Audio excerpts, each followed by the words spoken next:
I want you to think back to the mid-2000s. Unless you weren't born yet or were extremely young, then just try to imagine. There was a kids channel. You've probably heard of it. And on that channel was a show called Ben 10, first airing on December 27th, 2005.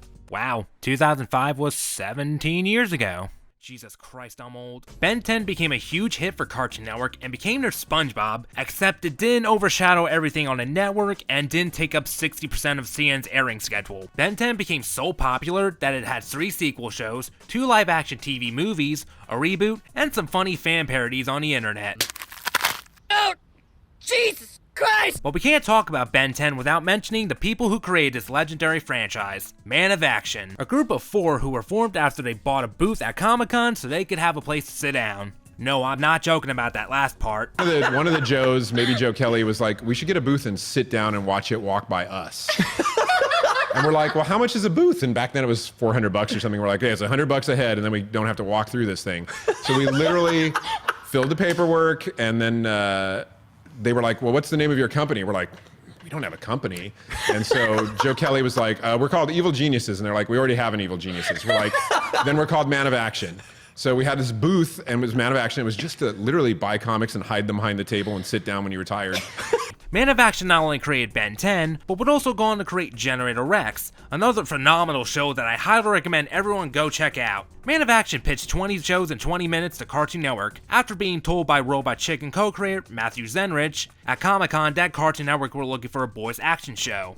Ben 10 was originally pitched as a show about a kid who could turn to 10 superheroes instead of 10 aliens, and was heavily inspired by Dial H for Heroes, and was originally going to be called Ben to the 10th. There was also an early concept for the show where Ben could change into alternate dimension versions of himself. Ben 10 was also Man of Action's first cartoon, as beforehand they were mainly comic book writers. Now, I didn't watch Ben 10 when it was airing, because mainly I thought the show looked a bit boring, as I was really not into anime or anime-looking shows, except for shows like Code Lyoko. As anime is something that was, and still is, something I was never able to fully get into. Mainly because anime is boring as balls, and it's too hard for me to follow or figure out what the hell is going on. It's one of the reasons I didn't become a fan of Avatar until a couple years after it ended. I didn't start watching Ben 10 until late 2007 when I was like 9, right when the live action adaptation was about to come out, and when the original show was basically over/almost over. When I did start watching, I fell in love with the show, and became a huge fan. It slowly became a special interest for me, and I don't put that lightly. Ben 10 is a franchise that has meant so much to me over the years. It's one of the few shows from the mid to late 2000s that I still really enjoy to this day. And that is why I'm starting this retrospective, so I could talk about a franchise that has been so near dear to my heart for all these years. So welcome everyone to the Ben 10 Omnispective. Here, I will be reviewing and talking about every episode of all the shows, from the classic series all the way to Omniverse. We'll be doing it season by season. This will include the 2 live action films and the CGI film. Before anyone asks, no, I will not be reviewing the Generator Rex crossover and the reboot. Yeah, I know you might be disappointed with that fact, but I have my reasons. The Generator Rex crossover, while a good episode, which is more than I could say for another certain crossover that aired the same month as it. Oh no, get away from me! No! No! It's just an episode of Generator Rex, but Ben is in it, plus it doesn't really have a story effect on Ben 10, outside of introducing a new alien that would appear in Omniverse. As for the reboot, it's solely because I am not interested in it. Now, I'm not calling the show terrible in any way. After all, I have never seen it, and I try not to judge a show without seeing it because that's just unfair towards the show. But this show just isn't something that interests me. If you've seen it and you like it, more power to you, but it doesn't really do much for me. With all this said, let's begin with the episode that started everything. So how do you start the show off? Well, with a Star Wars homage, where a small ship is being chased down by the Squid Dude, who wants something on board called the Omnitrix, and will not let anybody get in his way. We now meet our main character Ben, played by Tara Strong, throwing a paper airplane at his teacher while trying not to look suspicious. Already we're getting a character trait of his, showing he's carefree and has a give no crap attitude. Now, we get the show's opening theme song, and it's just so fantastic it's iconic. It gives us the basic gist of our main character, what he can do. It's got a very nice alien techno-ish vibe to it, and it also gives off the vibe that this is going to be a pretty fun show.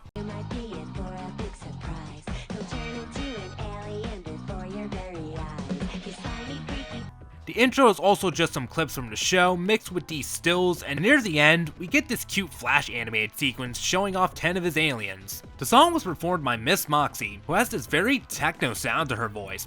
No, I'm not joking. This is actually her natural singing voice. Go listen to some of her work, you could definitely hear it in there. Ben jumps up in joy when the bell rings, as he can prepare for his summer vacation. Outside, someone gets harassed for their money by the school bullies, Cash and JT. Ben intervenes, but it goes as well as you'd think.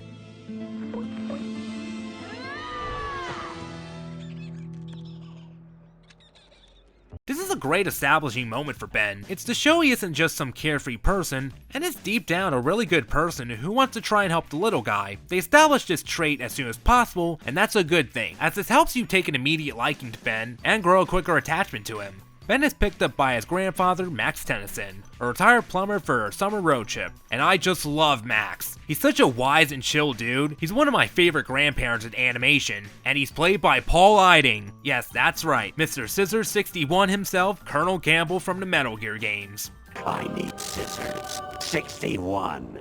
Along for the ride is Ben's sarcastic but bright and responsible cousin Gwen, voiced by Megan Smith, wears the Sly Cooper symbol on her shirt and was forced to come by her parents. Somebody convinced my mom that going camping for the summer would be a good experience for me.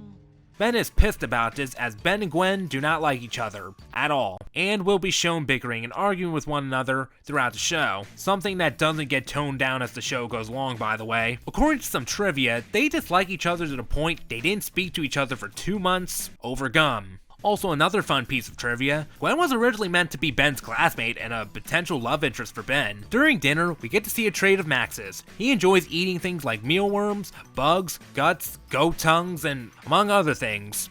Yes, there are people in the world who eat stuff like this. Fun story, I've actually tried a bug before. It was during art class in 11th grade, and our art teacher brought in these baked little roaches or something, I can't really remember.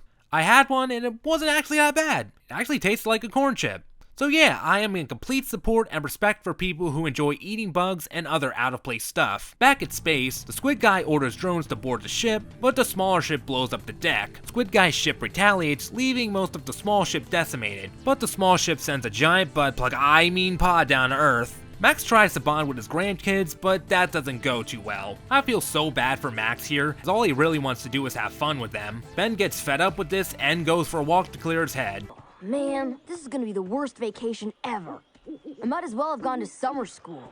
But the pod from earlier crashes near him and he dies. Thanks for watching, everybody.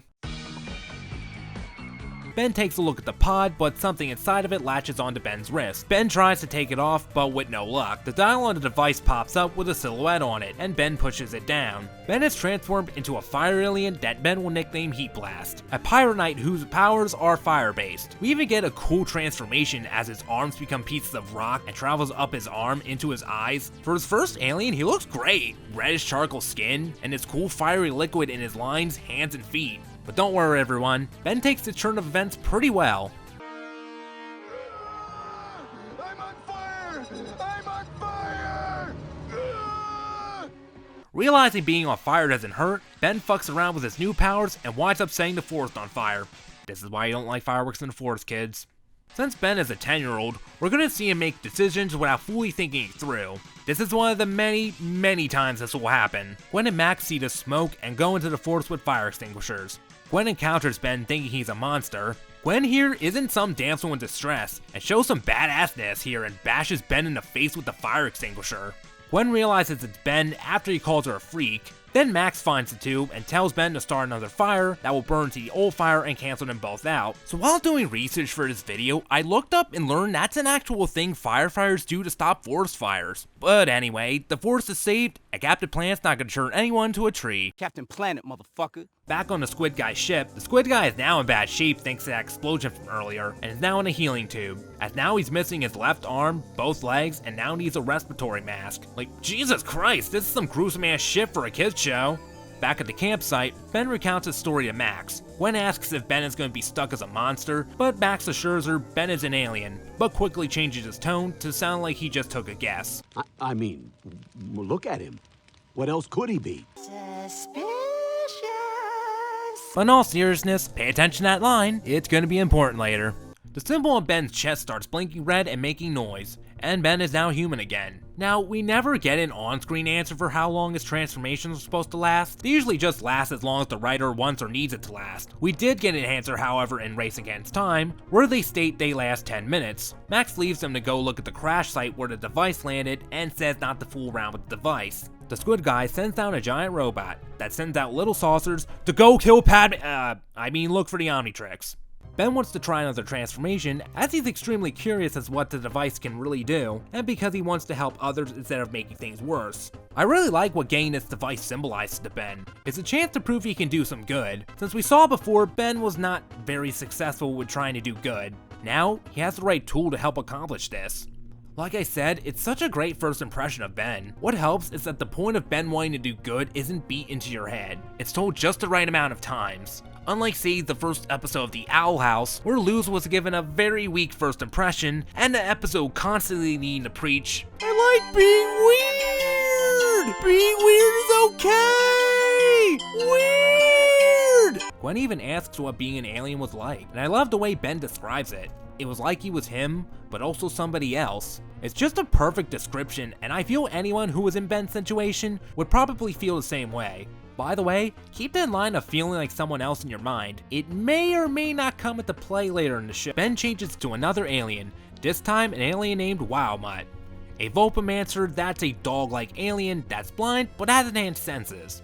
A cool little detail I want to point out is that the device's symbol is not always on Ben's chest, and will sometimes be on different parts of his body. In this instance, the device's symbol is on his shoulder and has morphed into a shoulder pad. His transformation also pretty similar to Heat Blast's, when instead of charcoal going up his arm, very veiny muscle as he gains orange fur. He goes off and encounters one of the mini saucers and manages to take out one of them, but he transforms back just as the other one shows up. But before the saucer could kill him, Gwen shows up and destroys it with a shovel. Jeez, the squid guy should really invest in some stronger robots if they could be taken out this easily with just a shovel. Back at the RV, Max scolds Ben for using the watch as he didn't want Ben to attract any attention. And this is another example of Ben doing things without thinking something through.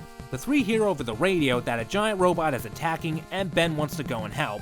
Ben changes into Diamond Head, a Petro Sapien whose body is a crystal and has the ability to shoot crystal shards, change his arms into blades, among other things. Diamond Head was always a favorite of mine from the original show. He just has this really cool and strong look to him. Plus, every time he moves, it sounds like bits of shattered glass.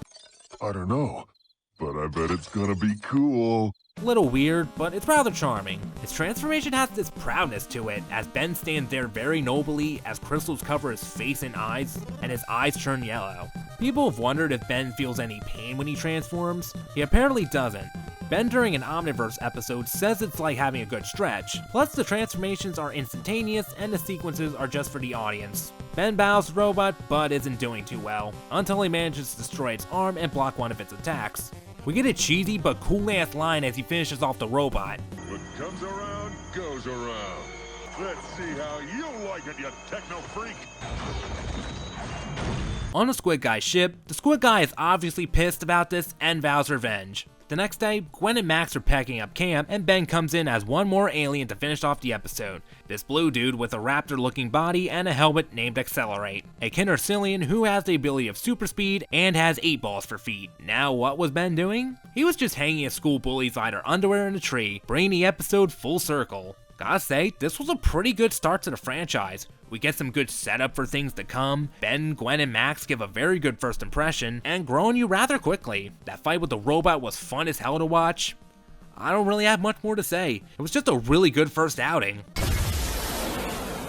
Ben is continuing his superheroics as he saves a mother and her son from a burning building, and stops some arsonist jewelry thieves, but receives no credit or reward for his heroism, especially for the latter. Now I know y'all want to thank me, but...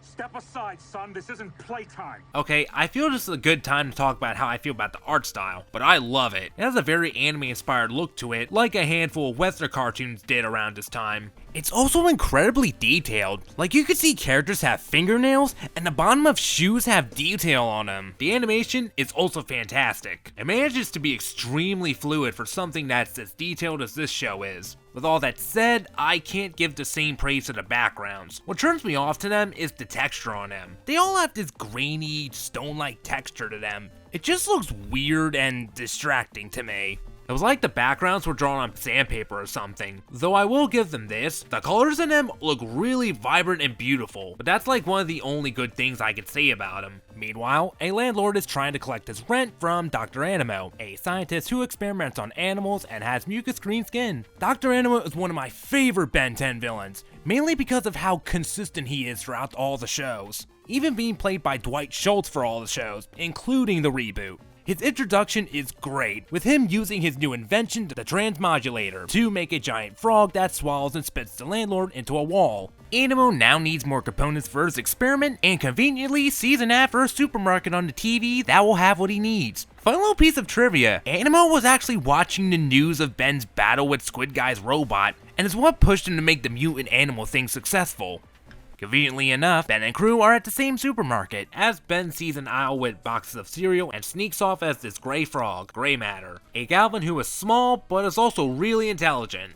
You know, Richard Horvitz must really like voicing aliens. There's Zim, Pox, that monster of the week from Power Rangers in space. Gwen catches him and is blamed for this by the employee, and Max is forced to pay for all the open cereal. This is a thing the show excels at. It's having Ben do things a real kid who gets superpowers of sort would do. Ben may want to do good and help others, but he's still gonna sometimes use his powers for himself. Like sometimes he'll use his abilities to get back at bullies, or use it to cheat, or here where he looks through boxes of cereal to see which box has the prize. This is the type of stuff I wanted from Justin Stewart, whereas Justin barely felt like a kid and acted more like the other Turbo Rangers for the most part, and also does the complete opposite of what a kid who gets superpowers would do, as he never tries using his powers for himself, except for, I believe, once or twice, most notably the episode with the bullies. Even then, that's done poorly, due to the fact that Justin should have no problem dealing with something like that, since he can hold his own against Elgar and some Piranhatrons unmorphed. Animo barges in to steal some tech and mutates a hamster and a bird. Animo announces how he plans on making Washington, D.C. prehistoric. The hamster goes to attack Max and Gwen, but Ben shows some really good improvisation skills and manages to trap the hamster underneath some shelves. Animo leaves and yells about how Washington, D.C. will soon become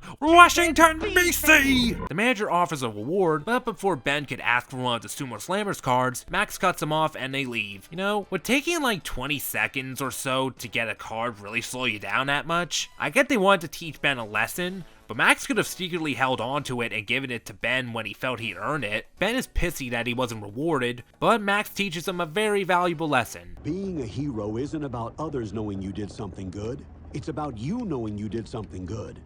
Being a hero is its own reward. I love this man. Gwen looks up records of Animo. Animo was a veterinarian scientist who would perform some fucked up experiments and tests and got pissed that he didn't get a reward, mirroring how Ben is pissed he wasn't rewarded for stopping the hamster in the supermarket.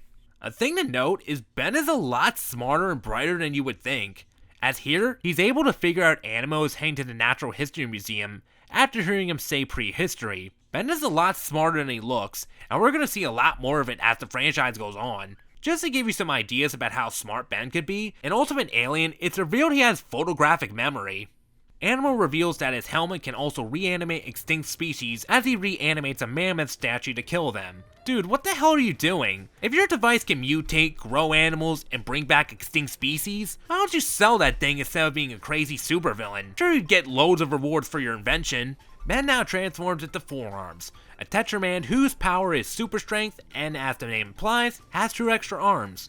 He'll be the muscle alien. His transformation is a bit gross and kinda creepy. His whole body becomes veiny and muscular as his extra arms pop out. Also, never pause during a Forearms transformation sequence. You'll instantly regret it.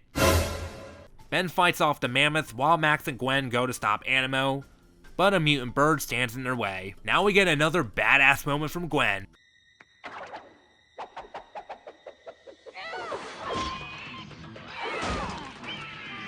Animo reanimates a T-Rex and leaves on it as the mutant bird takes Gwen. Ben and Max go looking for Gwen, as Max gives Ben a paper who says who won the award and who Animo wants revenge on. They find Gwen on top of the Washington Monument after receiving a call from her. Ben transforms into Stinkfly, a Lepidopteran, sorry if I mispronounced that, who, as the name implies, can fly, use his tail that looks like a bee stinger to cut through certain metals, and can shoot slime out of his eyes and mouth. Out of the original 10 aliens, Stinkfly is probably my least favorite, and I really couldn't tell you why. Maybe the flying aliens we got later in the franchise like Big Chill and Jet Ray have spoiled me and made me in turn like Stinkfly less. Again, I really couldn't explain it. His transformation is fine, I guess. His arms turn green while eyes pop out of the side of his head. Some wings rip open his shirt and legs grow out. Ben saves Gwen and follows Animo to Kelly Industries. Ben arrives, but is knocked to the floor and notices a gold Sumo Slammer card, and is tempted to grab it, but doesn't and decides to save Dr. Kelly as it's the right thing to do. Oh, and just a fun piece of trivia, Dr. Kelly and his company are named after Man of Action member Joe Kelly. Ben causes Animo to drop the reward, and Ben takes Animo's helmet and destroys it, and all the animals go back to normal. Animo's arrested, but this isn't the last of him. Ben even keeps Animo's device as a souvenir. Another really great episode. What elevated it for me was Dr. Animo, and he was such a great villain. Dwight Schultz does such a perfect job playing Animo. He really helps sell the crazy scientist thing. What I loved even more was what he represented and how he tied into Ben in this episode. He represented a path Ben could lead if Ben became greedy and only used his powers to get rewards, and in the end knows that saving lives is more important. Plus he has Max to help guide him in the right direction. Ben is pulled underwater by a giant lake monster, but Gwen and Max don't believe it due to Ben tricking Gwen about being pulled under by something earlier. The next day, Ben and Max go fishing with a fisherman named Shaw, who not only believes Ben's claim of a lake creature, but has been hunting the Kraken for years. Shaw takes them to track down the Kraken and find the area where they wanted to look, but it's closed off by an environmental agency named Friends of Fish. They head back with Shaw picking up the Kraken on his radar as it heads towards the shore. Damn, the Kraken's design is pretty lit. Just look at it. It looks both supernatural and alien at the same time. Ben goes to rescue the people on the shore, meaning to turn to Ripjaws, but gets Accelerate instead. Hey, I said Ripjaws, not Accelerate. Stupid what? This will be a common running gag throughout the franchise. Ben will sometimes get the wrong alien instead of the one he selected, mainly to show off Ben's improvisation skills, and for comical inconvenience. Mostly the latter. There is an in-show reason why this happens. Kinda. But we'll talk about when we get to Omniverse. Here we get to see a lot more of Accelerate in action. Like a lot of Speed characters, he can run on water and make tornadoes, because Speed characters. He rescues the Friends of Fish crew, and they are very protective of a crate, to the point one of them is willing to risk death for it. And this is all because their lunch is in there. Suspicious. While they talk, the Kraken takes the crate back. Later at night, Ben sneaks into Shaw's boat to help catch the Kraken. They both dive into the lake and see the Kraken's nest, and apparently she lays giant testicles. Shaw goes back down to his boat, only to be interrogated on what he saw down there. But he keeps his mouth shut because he knows what happens to them snitches. So he's knocked out and is taken. But with a plot twist that absolutely nobody saw coming, the Friends of Fish are behind this.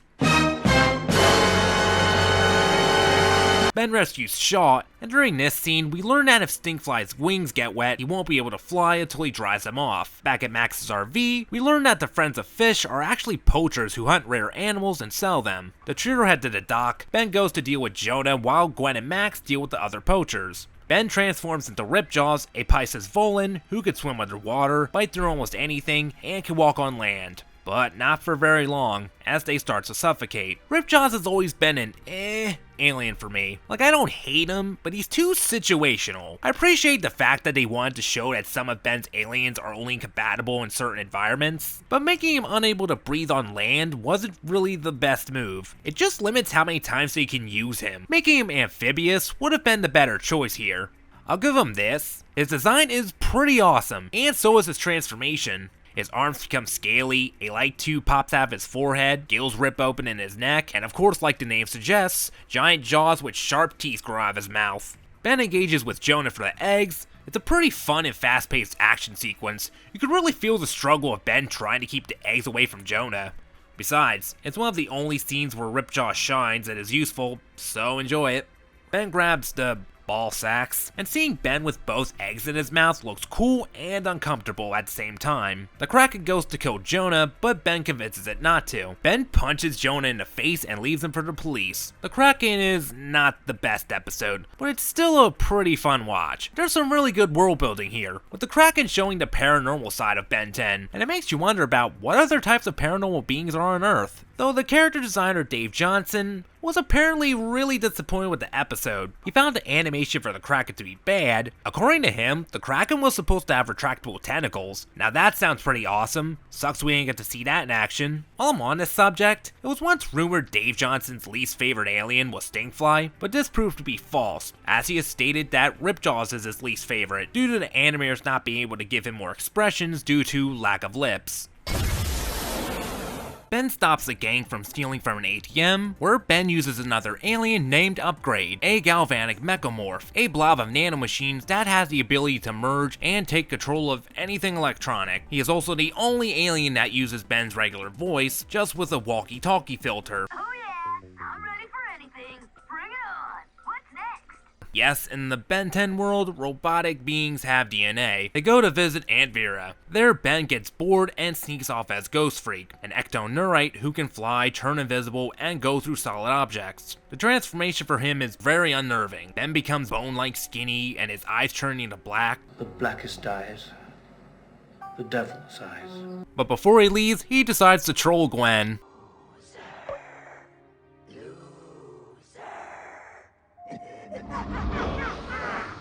I almost forgot to mention it, but Ghost Freak is voiced by Steve Bloom, who is also Heat Blast and the Squid Guy. His voice for Ghost Freak sounds completely different. I keep forgetting that it's him. Just goes to show you that Steve Blum can have a pretty good voice range. Ben looks for something fun to do, like fuck with old people by driving around invisible in a golf cart, and I get a chuckle out of the scene every time I watch it. I gotta lay off the pills. I'm seeing shit. Oh, and a detail I like about Ghost Freak is that when he's invisible, he turns inverted. I just think that looks really cool and unique. He sees his aunt's neighbor Marty driving in a golf cart and decides to follow him. Ben sees Marty with a carpet walk over a gate to a dumpster. Oh my god, Marty is Mr. Fantastic! Ben changes back as Marty goes to attack Ben. Ben tries getting away in the golf cart but ends up crashing. But the sprinklers turn on and Marty retreats. Ben goes back to get Gwen and Max and they go to investigate Marty's house. They look and find nothing but the rug is missing. Max says they'll investigate more in the morning. Here I realize Max's voice is very off this episode.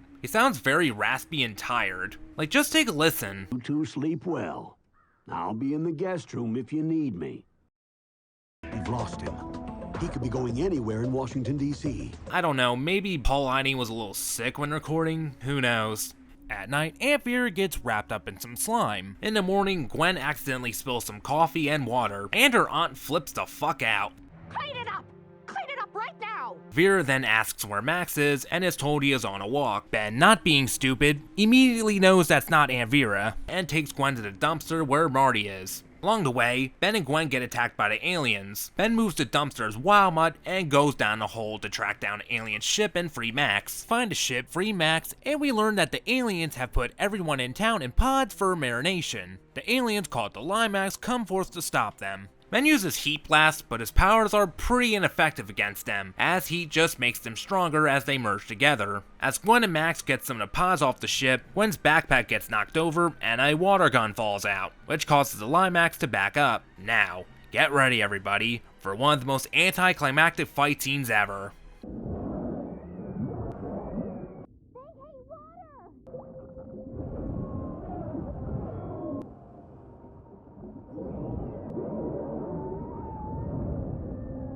Later, it's shown that one of the Limax survived. Spoiler alert, this does not get followed up on. But unlike other plot points the franchise sets up to never be resolved, this one is the least offensive. Now, I didn't dislike this episode when watching it, but while I started writing about it, I started to slowly dislike it a bit. I find this episode to be extremely bare bones. The Limax were not particularly interesting villains, and their defeat was one of the most underwhelming and anticlimactic fight scenes in Ben 10. All that happens is water falls on them and they just leave. That's it. Plus the whole Max and Gwen not believing Ben is extremely redundant, especially since we already had that as a plot point in the previous episode. Also, this episode felt really short. Felt like it went by in a span of 10 minutes.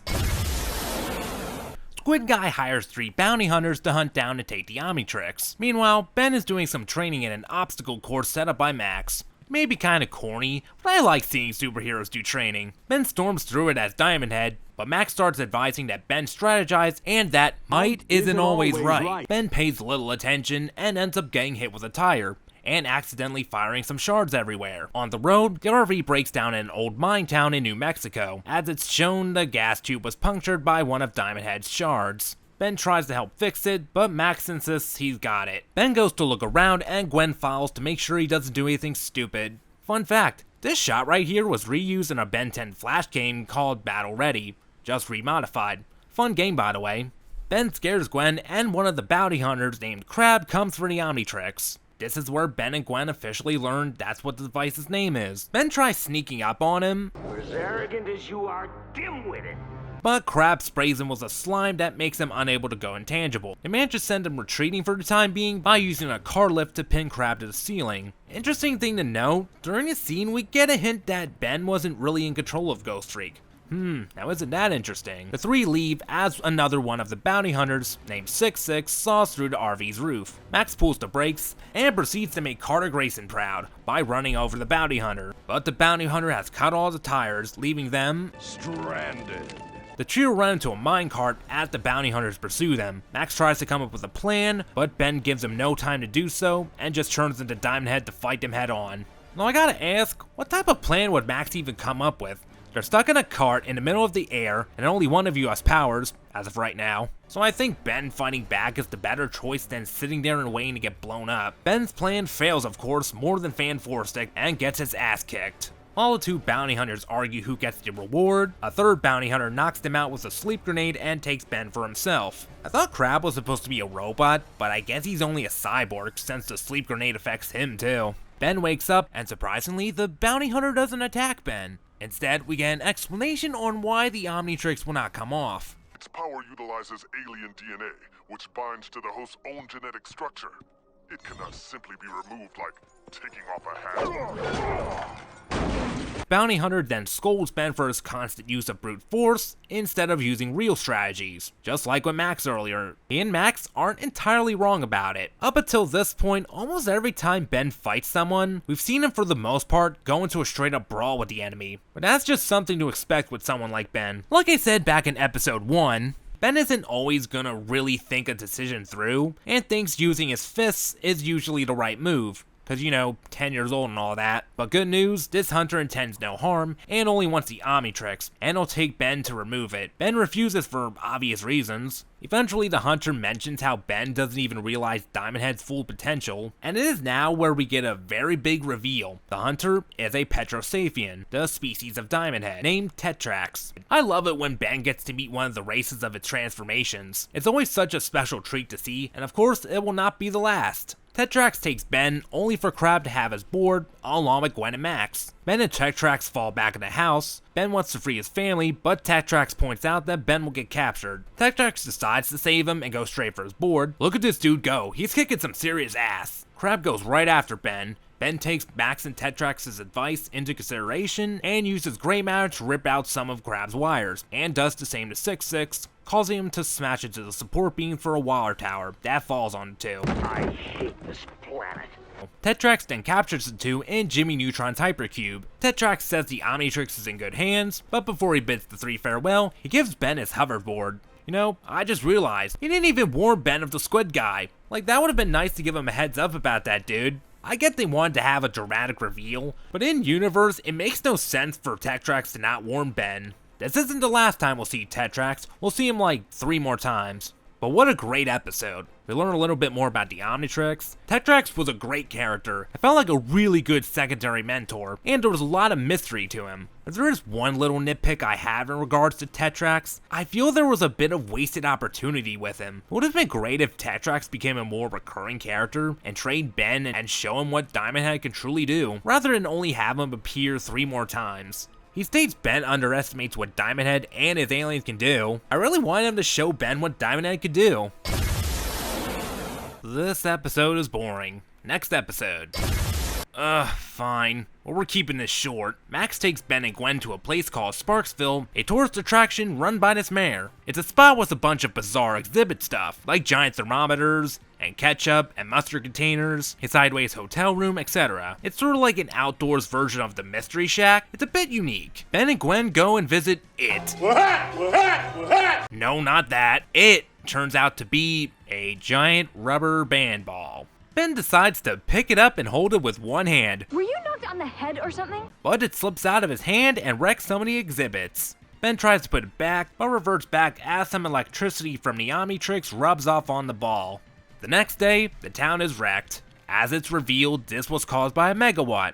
This electrical alien that feeds off electricity and likes to pull destructive pranks, and the thing that was in the rubber band ball. And holy shit, I love the design of the megawatt! It's just a AA battery with arms, eyes, and legs, but it looks so cool and cute. Dave Johnson really knows how to design some cool shit. Ben attempts to take it down as Upgrade, but he only causes the megawatt to duplicate after throwing a sewer cover at it. Also, Upgrade can shoot a laser out of his eye. Whoa, that's new. Oh, yeah, we get to see Upgrade's transformation, and it's whatever. It's just his skin turns black and some green electrical light stuff, or whatever, grows up his body. Nothing impressive. The trio use a giant thermometer to ground them, but the megawatts eventually re-emerge and form a giant robot out of the planetary exhibit, and plan on destroying a nearby dam. Ben and Gwen get an idea from seeing a giant fishbowl. Ben fights with the robot as Heat Blast. This episode may be boring, but this fight scene is a little fun. Oh, I gotta say, I've always liked watching how Heat Blast fights, and how he uses his powers. Feels light and floaty, but also big and powerful. Plus, watching him glide down on fire is so lit. Also, that fire sound effect of his. Ben traps and seals the megawatts in a fishbowl, where it is turned into a giant light bulb. Okay, that's pretty clever. Yeah, Tor's trap is pretty much a snooze fest for me. It's not unwatchable or bad by any means, but for whatever reason, it was hard for me to get invested. To me, it's just one of those episodes. The one where you keep forgetting it exists, and someone needs to remind you of it. Also, this episode's pacing is a slight mess. It mostly comes and goes like dynamite, but also kinda wastes time. With the opening scene that I skipped over, of Ben saving people with Stinkfly. I felt that scene should have really been cut, so they could have had more time to give us backstory about how the megawatts were put in the ball, cause they never really give us an explanation about that at all. The trio visit Manhattan and stay at a hotel for the night. Here, Ben sneaks off into an off-limits room as Ghost Freak, where a new Sumo Slammers game is being tested. Moments later, he gets caught by the guard and the three of them are thrown out. And never come back! Max is reasonably upset, considering he already paid for the hotel. Ben doesn't give a shit. Really, Ben? Not even a little regret? I'd feel he would show some regret, considering he hasn't had a shower or slept in a real bed in weeks. This is a great scene to go back to as an adult. When you're a kid, you side with Ben and go, yeah, you tell that old man Holmes. But when you're an adult, you side with Max and go, Man, shut the fuck up! Ungrateful little shit. So Ben gets grounded and... You're not my dad. Damn, 7 episodes in and we're already getting a You're Not My Dad moment. Was that so hard, Power Ranger Samurai? While Max goes to get his money back, Ben starts off into the city to an arcade where a game cheats him. Wait a minute, Manhattan? The main character gets into a fight with his father figure, gets cheated, and a manager telling him tough shit? Oh god, run Max, run! I'm kidding, of course. What does happen is Casey Jones here sends electricity through the machine to get tokens from it. This here is Kevin. Kevin here is going to be a pretty important character in the franchise, and I am so looking forward, but also dreading, to talk about it all when we get to the sequel shows. Kevin can't stick around as he has some gang troubles. Okay, immediately I recognize the voice of this gang member here. Where you going, freak? Home to recharge your batteries? This isn't the real Captain Quark, you numbskull. It's a robot. Ben returns the favor and helps Kevin out with Accelerate. We finally get to see his transformation, and it's lackluster. All it is the same muscly veins going up his arm and into his eye that we've seen with several of his aliens already, and whatever this transition effect is called. The scene of Ben confronting the gang members is really funny. The gang members here act so delayed. They stand there even when one of their friends gets sent into the fucking air by a tornado. And what makes it even more funny is that they don't start running away until only one member is left. Kevin offers Ben a tour of New York, and Ben goes with him, not caring how Max will react. So, how'd you get your power? I was born with it. I'm like like an energy sponge. Like motors, air conditioners, lights, batteries, whatever. Soak it up and dish it out when I have to. You live here? Yeah, by myself. What about your family? Long gone.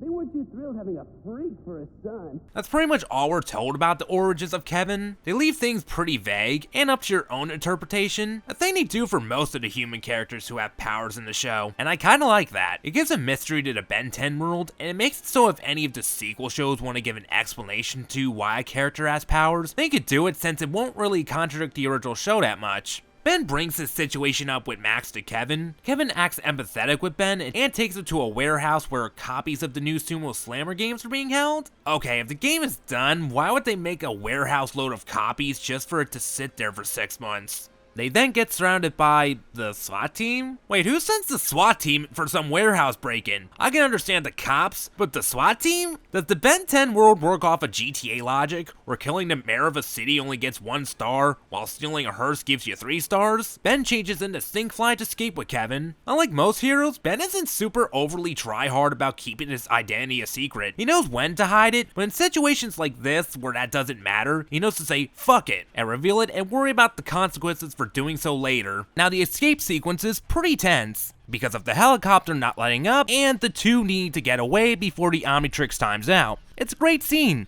even if the cops are using laser weapons. Okay, so why can't the cops use realistic guns? You could argue censorship, but Cartoon Network doesn't seem to have much of a problem with airing shows that have realistic firearms. Granted, most of the ones that have them are TV PG rated shows that are meant for older viewers and are from the early 2010s, but a few of the Y7 shows they've aired have shown them before. Like, I'm not one of those, if it shows police officers using laser weapons, it sucks kind of people. I just wish CN would be more consistent with this rule. Once they evade the SWAT team, the two form an alliance. Ben is a bit reluctant, but does go along with it. They go down to a subway where Kevin changes the directions of the train tracks. He plans on having the two incoming trains crash into each other and take the money from the train that has money. But hundreds of innocent people will be killed. Holy shit, using the word killed in a serious manner. Max's lesson finally comes through with Ben snapping out of it and realizing what a selfish twat he's been. So Ben is now going to redeem himself and goes to change into Heat Blast. Stupid watch. To switch the tracks. Kevin shuts off the lights and jumps onto Ben's back and somehow doesn't burn to death like the dumb cock that he is. What does happen instead is he becomes a Heat Blast hybrid with only his head, arm, and shoulder being covered. Ben switches the tracks back before the trains crash and jumps and hangs onto the train's roof. With this new power, Kevin goes to get some revenge. When Max manages to find Ben right as he changes back and catches him in however you say this word. Max scolds Ben, but he's more concerned about Kevin. Ben remembers Kevin mentioning a hideout where that gang from earlier is, and goes there as Stinkfly forearms. Great!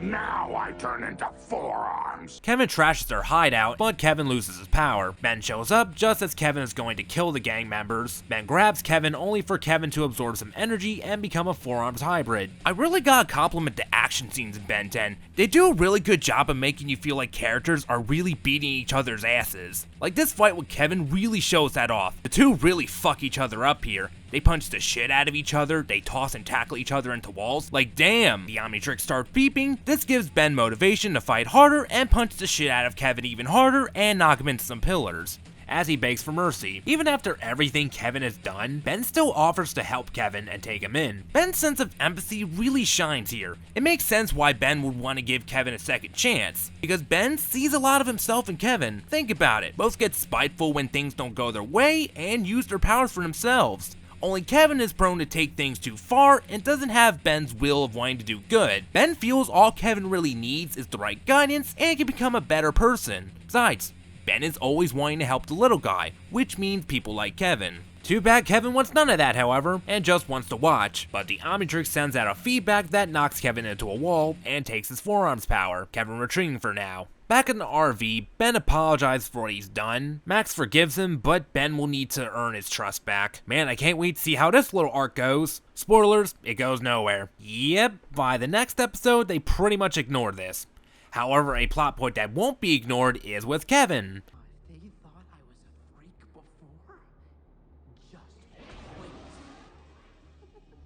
This episode was great, and it's great for the same reason I liked Washington, B.C. It has the villain be a parallel to Ben, showing what he could be like if he used his abilities for himself, and it's taken a step further with Kevin subtly manipulating Ben to use his power for himself. Omnitrix gets robbed by these three. Ben deals with this, but feels conflicted when he finds out the robbers are a female. The Squid Guy's drones come down. The leader, Rojo, comes to shoot Ben again, but Max throws a tire at her. The leader shoots the roof above Max. That falls on him, severely injuring him. My eyes kind of widened when I first watched that moment. Watching one of the main cast get injured is something that feels like a rarity. Ben destroys and throws the two drones in a rage at Rojo and rushes Max to the hospital. Rojo inspects one of the drones and it injects her in the neck, and she is now robotic. And she looks hella cool with fly eyes and especially those arm and finger blades. She uses her newfound powers to commit robberies on her own, but then gets telepathically contacted by the Squid Guy, who offers to teach her how to use her new abilities in exchange for gaining Omnitrix. Yep, she goes from being a robber to, yeah, let's murder some kids, bitch! At the hospital, Ben is completely distraught over Max. No quips, no nothing, just silence. So much so that he's not taking any of Gwen's shit. I'm worried about him. I'd worry more about how some girl kicked Forum's butt. Hey, heroes don't hit girls. Good to know. Ow! I thought you said... I'm not in hero mode.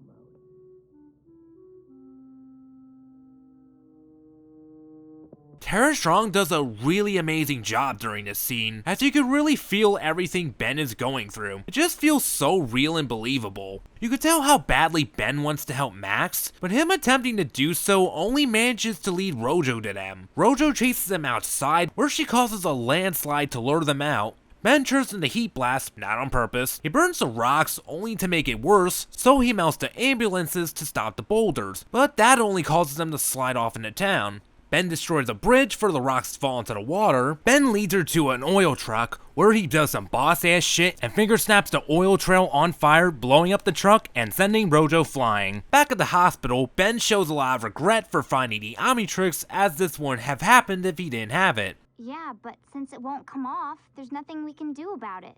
I always like seeing Gwen show compassion to Ben and actually try to help him feel better. It's always nice to see one of them looking out for the other. Ben, however, thinks it would be best to run away in order to keep them safe and leaves them a note. I'm glad we can spend the summer together, Grandpa. It makes perfect sense why Ben is doing this. Ben has not been a hero for that long, and is not used to something like this happening, and is letting the fear get the best of him, and doesn't know how to properly deal with this. He hasn't had to deal with anybody being critically injured up until this point. He's always managed to save everyone in danger, but this time he couldn't. This time, Ben is learning the cons of being a hero, that sometimes you can't always prevent something bad from happening. He hears that Rojo is attacking a police academy, so he goes to stop her. Gwen wakes up to find Ben's note and sees the news about Rojo. Gwen sneaking a ride there in an ambulance. Ben engages with Rojo as Accelerate until he sees Gwen and takes her into an alley. Ben changes back as the two hide inside a gym. They get a call from Max, who suggests to Ben to defeat her from the inside. Ben uses Upgrade to take her over, but only ends up getting a message from the Squid Guy, and such a chilling message, especially with C. Flume's excellent performance. Listen to every word. Be afraid. You cannot run. You cannot hide from me. I will find you, and when I do, I will retrieve my Omnitrix and destroy you. Rojo takes Ben off, and Ben knocks her around with the gym equipment. I guess everything in there besides the treadmill is technology-based? So, what are Upgrade's limits? He merges with her again. This time it's very successful, as the technology separates from Rojo. Rojo grabs a weapon to shoot Ben. Now here comes one of my favorite Gwen scenes. She just comes in and just drop kicks Rojo. You got knocked the fuck out, man! Max is now able to leave the hospital, and Ben tells him about the Squid Guy he saw when he merged with Rojo. Through space and he was talking to me. It looked kind of like he had this octopus on his head. He said, I should be afraid. Grandpa, you look afraid. I'm fine. And you'll be fine too. as long as we stay together. This was a fantastic episode. I can't praise it enough. It's legitimately one of the best Season 1 has to offer. It has suspense, it has an interesting turmoil for Ben. Seeing Ben be more concerned, regretful, super serious, and wanting to keep Gwen and Max safe was great. This episode has it all for me. It's just great. The trio are driving around and spot an ad for a circus. Gwen and Max want to go, but Ben insists not to until he reluctantly gives in. The circus people are introduced: Thumbskull, who has super strength, Frightwig, who can move her hair like tentacles and win my heart, and Acid Breath, who is, well, you know. And the main act, Pennywise, if he went through that phase in high school. Zombozo shows up, and everyone has joined themselves, except for Ben, who makes an excuse to leave. I don't blame Ben for leaving, even I feel a bit unsettled by him. Like, look at this guy. If I saw something like him in real life, I'd haul ass faster than...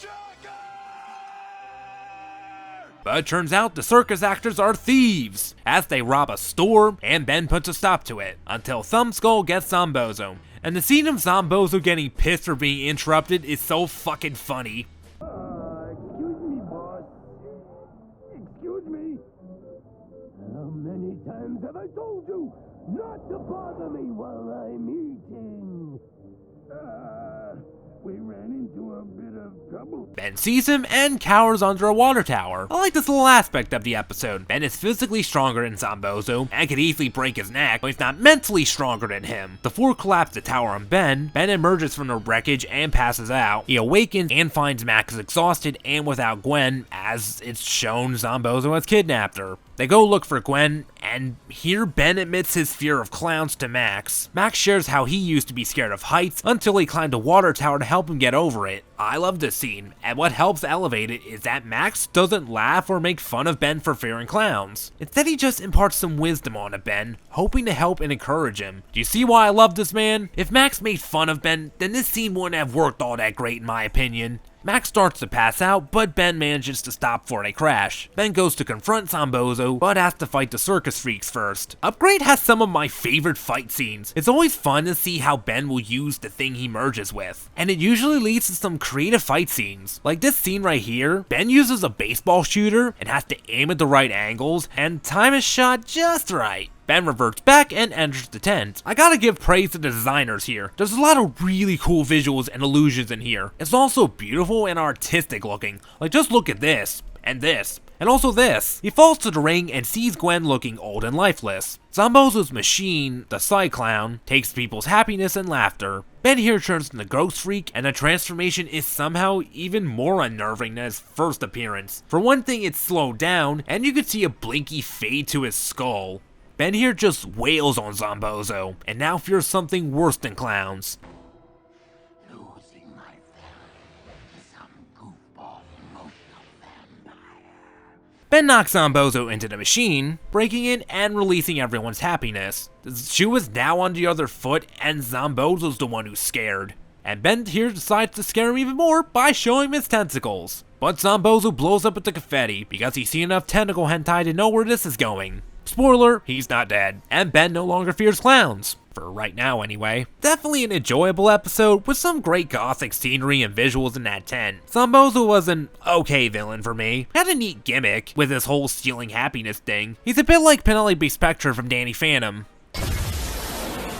The three visit a museum of witchcraft until this Rob Zombie character shows up to steal the Arcana Book of Spells. Yo, eat a cloth or call it. She wants her staff back. So yes, magic exists in this world. For a mainly sci-fi series, magic fits very well in this universe. What makes it work is mainly because they introduced this early in the show's run, so it won't feel like it comes out of nowhere or feel out of place going forward. Besides, we've seen paranormal things like the Kraken, so magic's not that far-fetched. Ben uses Accelerate to stop him, and Magic Man is quite formidable, able to summon fire, shoot crystals from his staff. Ben does knock him out with the help of a distraction.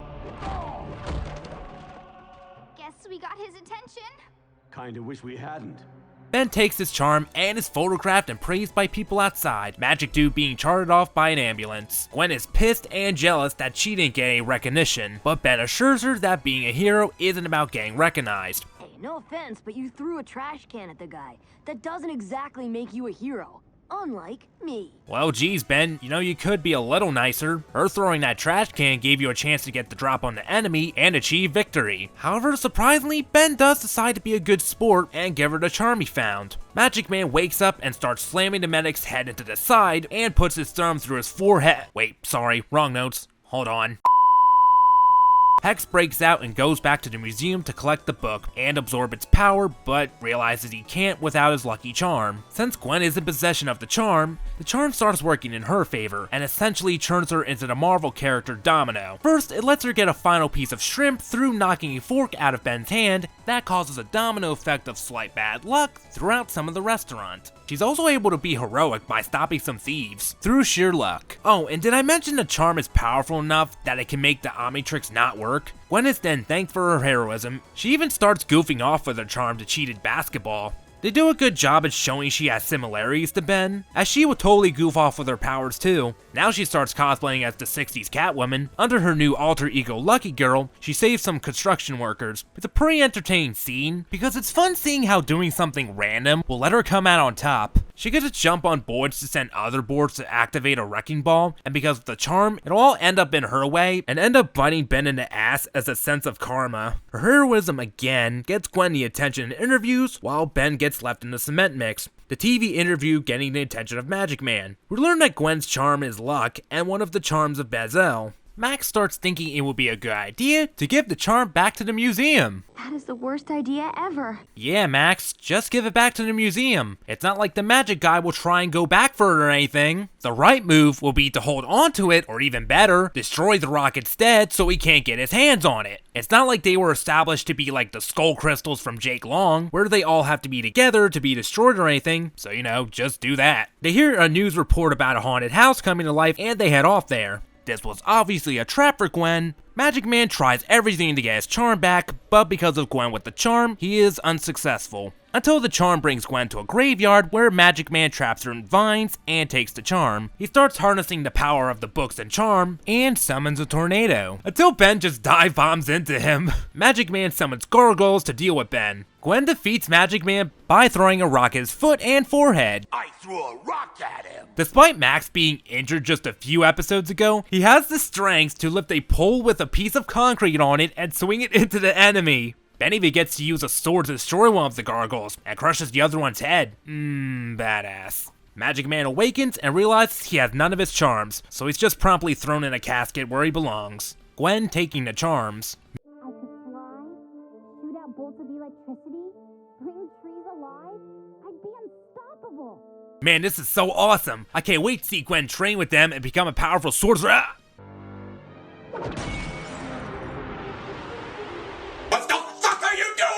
Yeah, I hate this scene. It's such a stupid moment. It makes Gwen look like a complete fool. You could argue she did this to keep them from falling into the wrong hands. If that was the case, that would have made more sense. But she did it to be herself. Blah. Alright, in all fairness, this isn't that big of a deal, considering what happens with Gwen later in the show and later on in the franchise, but this moment was just too stupid to not criticize. Hex is arrested, and Ben admits Gwen did a good job. Something that Gwen recorded Ben saying. Ignoring that stupid scene of Gwen destroying the charms, Lucky Girl's a good episode. I liked seeing Gwen get an episode focused on her because she really hasn't had one up until this point. And seeing Gwen use the charm to become her own hero was pretty cool. Magic Man is a decent villain with a cool look to him, but I'm gonna be a little honest, he really didn't do anything too impressive when he got the book and his charm back. All he really did was summon a tornado twice for a bit, until he was stopped. While the gargoyle thing was pretty cool, that's all he really had going for it. Well, I'm not looking forward to this. Not gonna beat around the bush. This episode is easily the worst of season 1, so let's get on with it. Ben and Gwen visit a water park, but Ben is too short to go on the slide, so he opts to use Ripjaws to go on the ride. But the watch won't activate until he accidentally turns into gray matter. Ben rides to the bottom only to get kidnapped by Frederick Little over here. Immediately, the episode falls off a cliff for me. This is due to one simple factor. Ben is the smartest alien, but he's kind of incompetent for most of the episode. I know Ben isn't always the brightest person ever, but hear me out. When the dude catches Ben, Ben just screams for Gwen and never tries to jump out of dude's hand or jump in his face to disorientate him, or even bite his hand since he has plenty of opportunity to do any of these. Gwen and Max fail to catch up with the dude and he escapes to his house. Wait a second, is that the GTA 3 and Vice City garage sound effect? So this guy Hal plans on selling Ben off to an organization that specializes in alien things and contacts their leader, Amon's secret third brother Enoch. So Ben does everything he can to escape the house, and this scene is not really enjoyable. It's also where my main problem with this episode comes from. Like the water park scene, this suffers from a very similar issue. He never tries to knock the dude out by maybe causing him to hit his head, or maybe lead him to somewhere where Ben could easily drop something on his head. But here it's made even worse, mainly because it drags the fuck on. Like, I'm not kidding, this cat and mouse chase stuff goes on for most of the episode. It just goes on and on. It's so back and forth. I feel like I'm watching a 10-minute comedy cartoon, not a 22-minute action cartoon. You might be asking why Ben hasn't changed back. Well, you see... There's a simple explanation. God damn it. Sorry guys, I'll be right back. Come here, Gosei, you tiki fuck. Oh no, you don't. Die. Die. Sorry about that, guys. Where were we? Oh, right, Ben hasn't changed back. Well, I'll tell you, there isn't one. We did, however, get an answer from co-creator Duncan Rouleau, where he says it's due to Ben's, lack of understanding of the Omnitrix. I have no idea what that's supposed to mean. Ben did manage to lead Gwen and Max to his location before it got recaptured. They find the wrong house just as Ben and Hal are taken away. Also, Max can do this to dogs. Down, boy. They find Hal's cell phone on the ground and do a reverse trace address to locate him. Hal is interested in how they'll reveal this to the world, however, Enoch likes to keep their discoveries to themselves. Hal starts to have a change of heart and is grabbed by the other men. Enoch describes him as disposable and takes him away, but Hal escapes. Gwen and Max find a place, and Max seems to know a thing or two about these guys. They call themselves the Organization, a well-financed secret society dedicated to collecting alien technology. Hey, when you've been around as long as I have, you pick up a few things. Suspicious. Ben is about to be cut open until he is saved by Hal. More scientists show up to stop him and succeed, but Ben manages to get away. He runs into Gwen and Max, and they come across a room full of alien technology that the organization has collected. Ben actually acts smart here, and thinks it's best if they blow it all up! He uses some of their tech that starts releasing energy. Enoch and the rest of the organization just leave the castle. Just as Ben climbs out of the device, he finally changes back into Ben and gets his hand stuck. Hal conveniently misses the revert, but helps Ben pull his hand out and they leave the castle before it blows up. Hal questions where gray matter went, but the three go, I have no idea what you're saying. So he believes them and leaves, never to return again. Geez, Enoch was right. He is pretty disposable.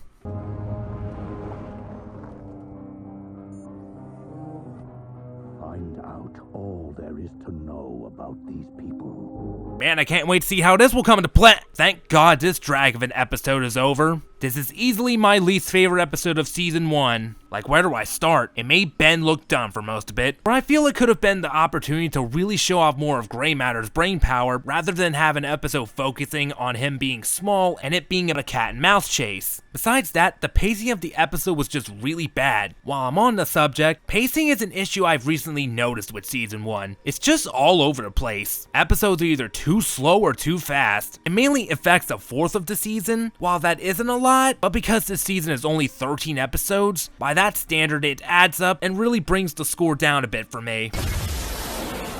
Some construction workers are about to demolish an old building until a blue homeless man named Clancy comes out and demands they stop, but they can't because they're under orders from a councilwoman. Clancy threatens one of the workers, but Clancy's not really a regular person because he has the ability to control hornets. But not just hornets, he can control other types of bugs and arachnids. He's sort of like the Pain from Metal Gear Solid 3. Meanwhile, Ben chases down a speeding car using Upgrade to possess a motorbike. I know I've said this already, but almost any scene with Upgrade is always such a blast to watch. You know, this guy Ben passes has an awfully familiar looking jacket. Ben stops then and decides to treat himself to some ice cream from inside a nearby ice cream truck, but staying inside there causes him to get sick. Wait, how long was he in there for? He wasn't in there for that long. I find it pretty funny Gwen doesn't scold Ben for taking ice cream from a truck, because that's usually something she would do. Hypocrites. Max takes the three to Chinatown to get ingredients for a cold medicine, something he learned to make on a plumbing assignment in China. They have plumbing in China too, you know. Suspicious. While there, the councilwoman gives a public announcement only for Clancy to come in with his hornets to kidnap her. Now because Ben is sick, his cold will affect his aliens. Wildmutt here can't use his senses because his gills are clogged with mucus. I really like this aspect, because it really helps emphasize how much Ben and his aliens and the Omnitrix are essentially one. Meanwhile, Clancy holds the councilwoman hostage using Black Widows. The three find where Clancy lives and find the councilwoman, where Ben as Forearms sneezes a flood of mucus on the spires to leave her body. Now Forearms' side effect is that he gains pus-filled hives under his armpits and turns pale red. Clancy sends some fire ants after Ben and causes them to slam into the support beams, destroying his home. Clancy emerges from the rubble and just decides on a whim that he's now going to blow up the city. Wait, why? Why not just get revenge on the Tennysons or even the councilwoman? This is a bit too extreme, don't you think? Oh, and Max is somehow able to figure out that he's going to use a nearby nuclear power plant to destroy the city. Does Max have future vision like Garnet does? Like, Max is really lucky his guess was right, cause this could have gone pretty badly. They arrive with an alarm warning them of the nuclear reactor's core rising. They look to go manually shut it down, but get intercepted by Clancy, who doesn't seem too worried about dying in a blast, as cockroaches will be protecting him when the blast goes off. Okay, I just did some research. Cockroaches apparently can't survive a nuclear blast, especially in close range to a blast. Even if they could protect him, Clancy would still die from radiation poisoning in the air and hot temperature.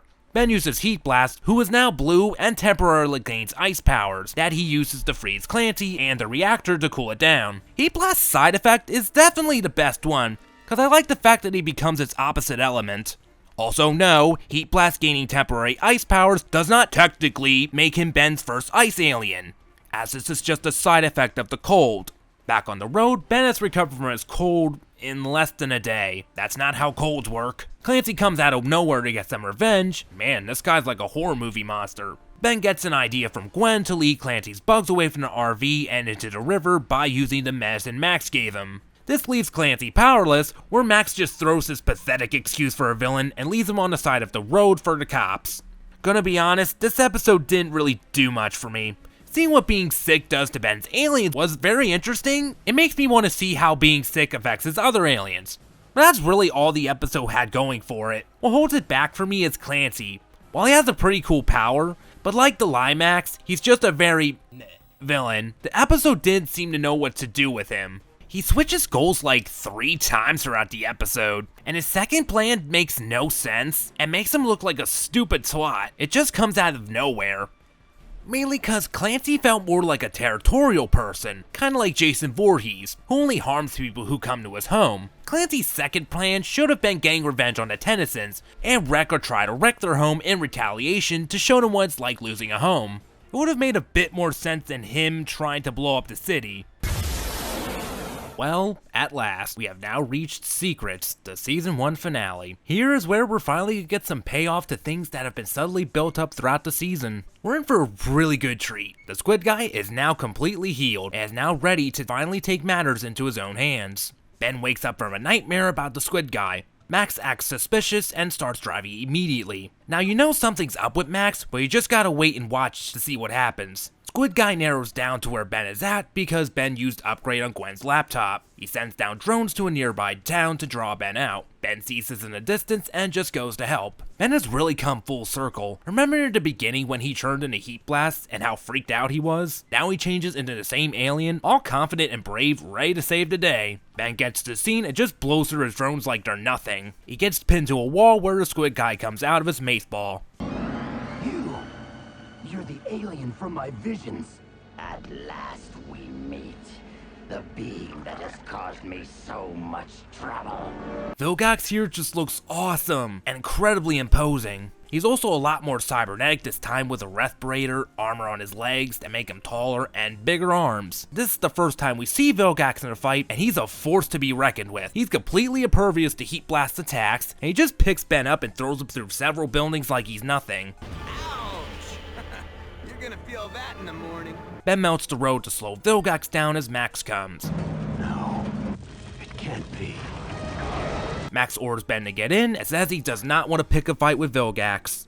The two of them both question Max, but Max doesn't explain as some more drones attack. All Max is really concerned about is getting to Mount Rushmore and doesn't explain why. Ben decides to take the fight to them as Stinkfly. Max does not help at all. Instead, he just leaves Ben behind, because all he's concerned about is getting to Mount Rushmore. If you think Max is fucked up here, well, you're probably right. But it will make sense in a bit, trust me. Vilgax tackles Ben out of the sky, and Vilgax has another surprise up his sleeve. He has the ability to change Ben back into human by just simply touching the Omnitrix symbol with his finger. The Omnitrix now sends a similar feedback to the one we saw in Kevin 11, sending Vilgax into a wall. But even that doesn't do much. Vilgax just gets right back up and takes Ben away. Gwen and Max arrive at Mount Rushmore at a closed-off road, where they are elevated to a secret underground base. Gwen is tired of this bullshit and starts demanding answers. So remember all those eyebrow-raising and suspicious moments like Max knowing that Ben was an alien, or who the knights that kidnapped Ben were, or the way he's been acting all episode? Well, it's kind of complicated, but let's just say I wasn't exactly your normal plumber before I retired. On Vilgax's ship, he explains his plan, and it's one of the coolest speeches that I'm afraid to play all of uncut because the copyright mafia are a bunch of stingy cunts. So I'm just gonna have to reenact it with only stills. Sorry guys, hate to put you through this.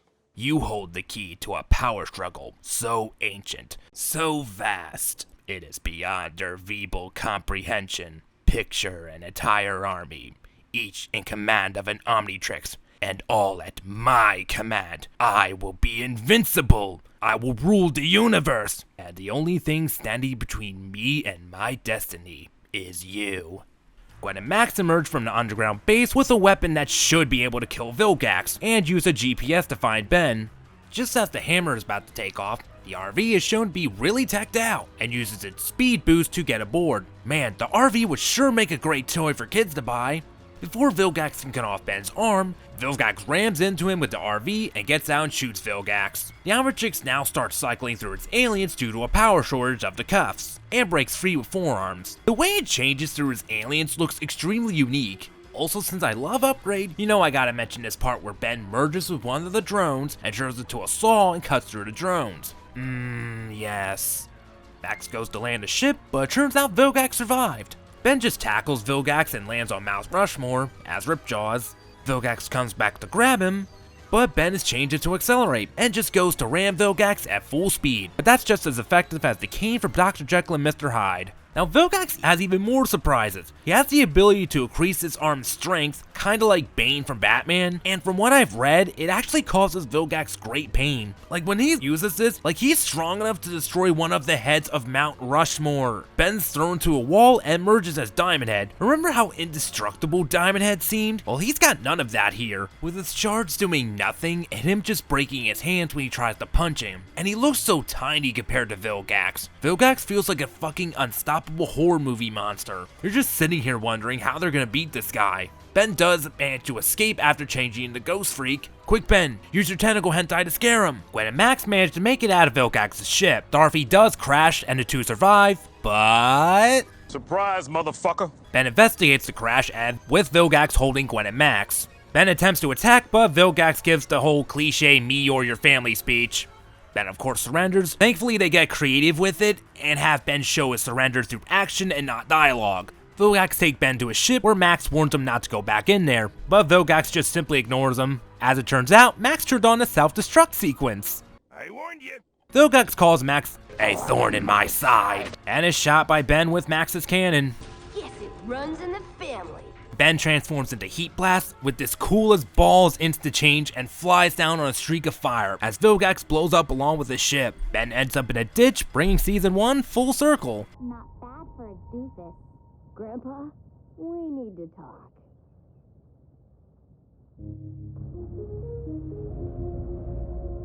Secrets was nothing short of fantastic. It's everything you would want in a season finale. Payoff with all the stuff with Max being suspicious and knowing more than he let on was handled extremely well. Vilgax was the perfect villain and was just a force to be reckoned with. They really hyped him up throughout the season and it was delivered big time. I cannot say anything else. It's just a great episode to end the season on.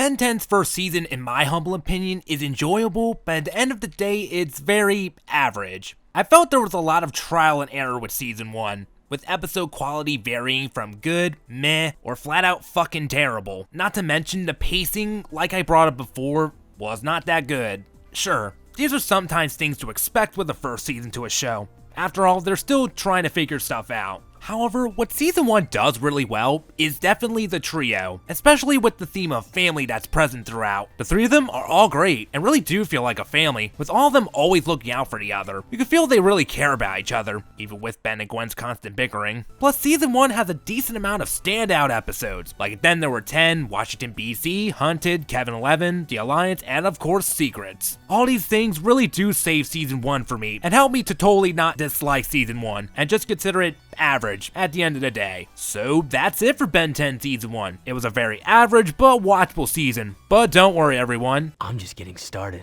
Come back next time, whenever that may be, for Ben 10 season 2, a season that is a major improvement.